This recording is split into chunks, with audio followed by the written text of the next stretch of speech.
Les habitudes influencent directement la perception de soi. Avez-vous déjà remarqué qu'il existe parfois un écart immense entre ce que nous aimerions être et la manière dont nous nous percevons réellement ?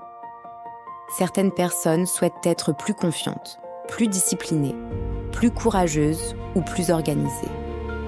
Elles lisent des livres, regardent des vidéos inspirantes, répètent des affirmations positives et essaient de modifier leurs pensées. Pourtant, malgré tous leurs efforts, quelque chose semble résister au changement. Elles continuent à se voir de la même manière. Pourquoi ? Parce que la perception que nous avons de nous-mêmes ne se construit pas uniquement à partir de nos pensées. Elle se construit surtout à partir de nos comportements répétés. Nous aimons croire que nous agissons selon ce que nous pensons être. En réalité, il arrive souvent l'inverse. Nous finissons par penser que nous sommes ce que nous faisons régulièrement. Chaque jour, notre cerveau observe nos actions. Il collecte des indices. Il accumule des preuves. Il cherche à répondre à une question fondamentale. Qui suis-je ? Et pour répondre à cette question, il ne s'appuie pas principalement sur nos intentions, nos rêves ou nos promesses. Il s'appuie sur nos habitudes. Si nous nous levons chaque matin pour faire de l'exercice, notre cerveau enregistre cette information. Si nous lisons quotidiennement, il enregistre également cette information. Si nous abandonnons systématiquement nos projets ou reportons constamment nos responsabilités, il l'enregistre aussi. Petit à petit, ces comportements deviennent une image intérieure, une identité, une définition personnelle. C'est pourquoi les habitudes possèdent un pouvoir extraordinaire. Elles ne se contentent pas de produire des résultats extérieurs. Elles façonnent la manière dont nous nous voyons. Et lorsque la perception de soi change, toute la trajectoire d'une vie peut changer. Aujourd'hui, nous allons comprendre pourquoi les habitudes influencent directement la perception de soi, comment elles construisent notre identité et comment nous pouvons utiliser ce mécanisme pour devenir la personne que nous souhaitons réellement être. Nous devenons ce que nous répétons. La plupart des gens pensent que l'identité précède l'action. Ils se disent « Quand j'aurai confiance en moi, je prendrai la parole. Quand je serai motivé, je commencerai le sport. Quand je me sentirai capable, je lancerai mon projet. » Mais cette vision est souvent trompeuse. Dans de nombreux cas, c'est l'action qui crée l'identité. Imaginez une personne qui n'a jamais couru de sa vie. Le premier jour où elle enfile ses chaussures et court 10 minutes, elle ne devient pas immédiatement sportive. Le deuxième jour non plus. Mais après plusieurs semaines de répétition, quelque chose commence à changer. Elle ne se contente plus de courir. Elle commence à se voir comme quelqu'un qui court, puis comme quelqu'un qui prend soin de sa santé, puis comme une personne disciplinée. Le comportement a progressivement modifié son identité. Notre cerveau fonctionne beaucoup par observation. Il observe nos actes pour comprendre qui nous sommes. Si quelqu'un lit chaque jour, même seulement quelques pages, son cerveau en tire une conclusion. Cette personne est un lecteur. Si quelqu'un s'entraîne régulièrement, cette personne est active. Si quelqu'un écrit chaque matin, cette personne est un écrivain. Nous ne devenons pas ces personnes à travers une déclaration. Nous le devenons à travers la répétition. Chaque habitude est un vote pour une version particulière de nous-mêmes. Une seule séance de sport ne transforme pas une personne. Mais chaque séance représente un vote supplémentaire pour l'identité d'une personne sportive. Une seule page lue ne transforme pas une personne. Mais chaque page représente un vote pour l'identité d'une personne cultivée. À force d'accumuler ces votes, une nouvelle image de soi finit par émerger. Et cette image devient de plus en plus solide. Pourquoi le cerveau croit davantage aux actions qu'aux intentions ? Nous avons tous déjà fait des promesses à nous-mêmes. À partir de lundi, je vais changer. Cette année sera différente. Je vais devenir plus disciplinée. Je vais arrêter de procrastiner. Je vais enfin prendre soin de moi. Ces promesses partent souvent d'une bonne intention. Mais le cerveau ne fonctionne pas sur les intentions. Il fonctionne sur les preuves. Une intention est invisible. Une action est concrète. Le cerveau accorde donc davantage de crédibilité aux comportements observables. Supposons qu'une personne affirme « Je suis quelqu'un de sérieux », mais qu'elle arrive constamment en retard, oublie ses engagements et ne termine jamais ce qu'elle commence. Quelle information son cerveau retiendra-t-il ? La déclaration ou les comportements ? Les comportements. Parce qu'ils constituent des preuves tangibles. À l'inverse, une personne peut manquer de confiance en elle, mais continuer à agir malgré ses peurs. Chaque fois qu'elle agit, elle fournit une nouvelle preuve à son cerveau. Peu à peu, celui-ci commence à modifier son jugement. La confiance n'apparaît donc pas toujours avant l'action. Elle apparaît souvent après. C'est une conséquence. Une récompense accordée à ceux qui accumulent des preuves cohérentes. Cette idée change complètement notre manière d'aborder le développement personnel.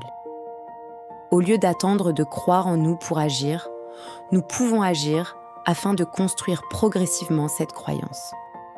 Les habitudes créent la confiance en soi. La confiance en soi est souvent mal comprise. Beaucoup imaginent qu'il s'agit d'un sentiment mystérieux que certaines personnes possèdent naturellement. Pourtant, la confiance est souvent le résultat d'expériences répétées. Prenons l'exemple d'un musicien.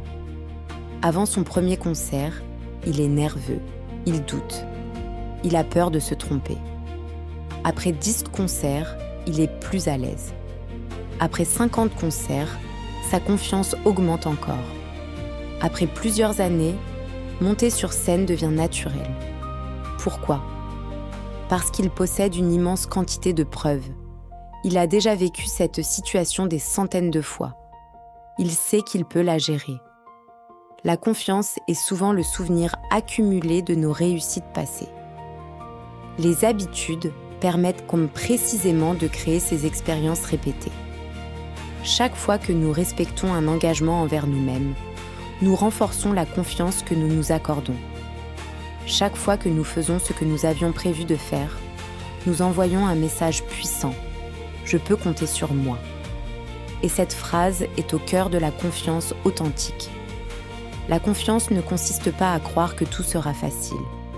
Elle consiste à savoir que nous serons capables d'agir même lorsque les choses seront difficiles.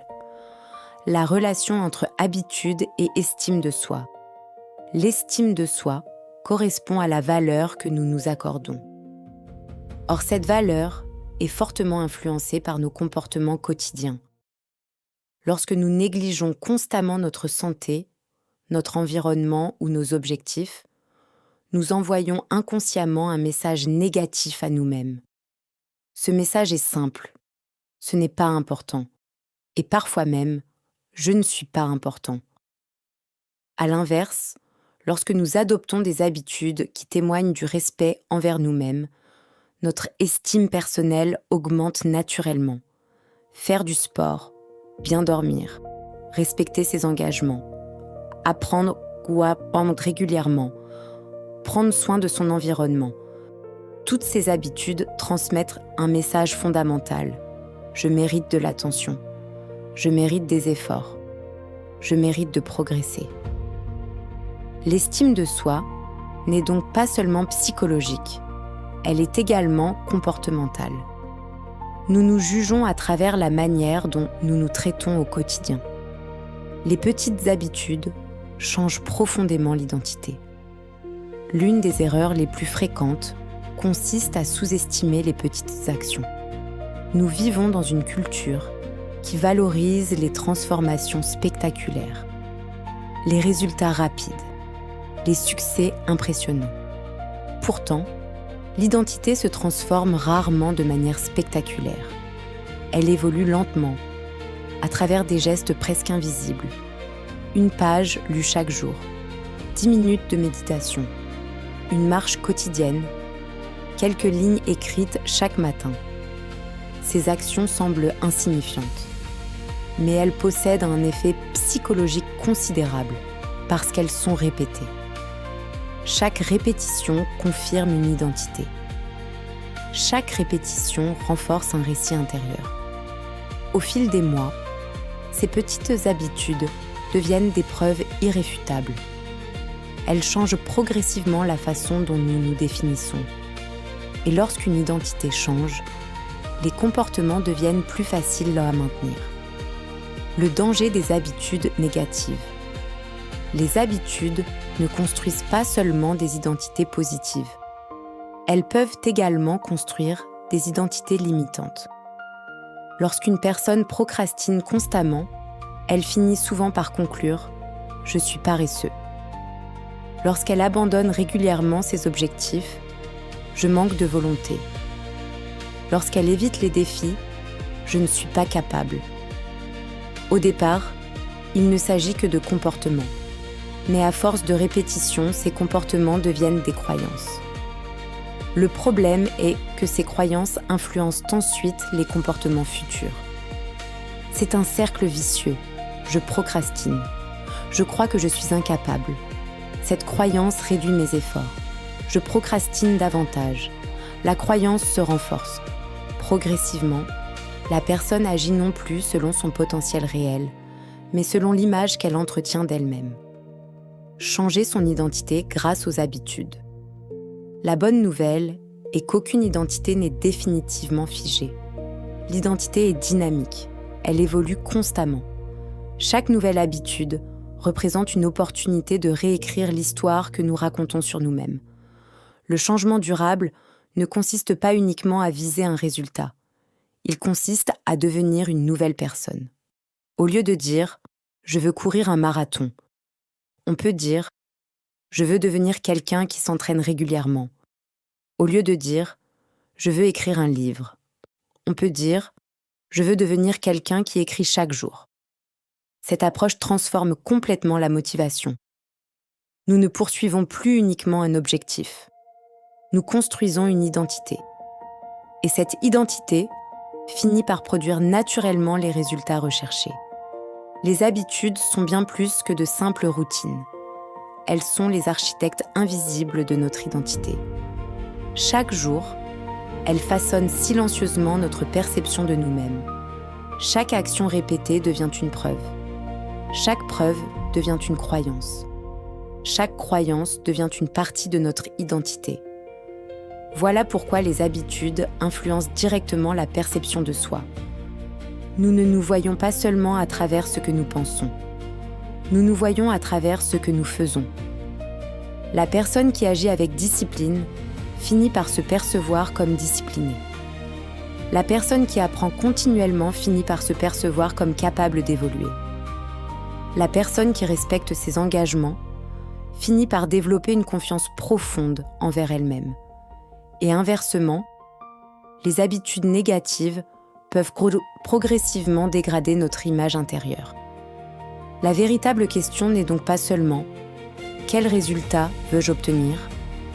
La question la plus importante est « quelle personne suis-je en train de devenir à travers mes habitudes quotidiennes ?» Car au final, notre avenir n'est pas construit par quelques décisions exceptionnelles.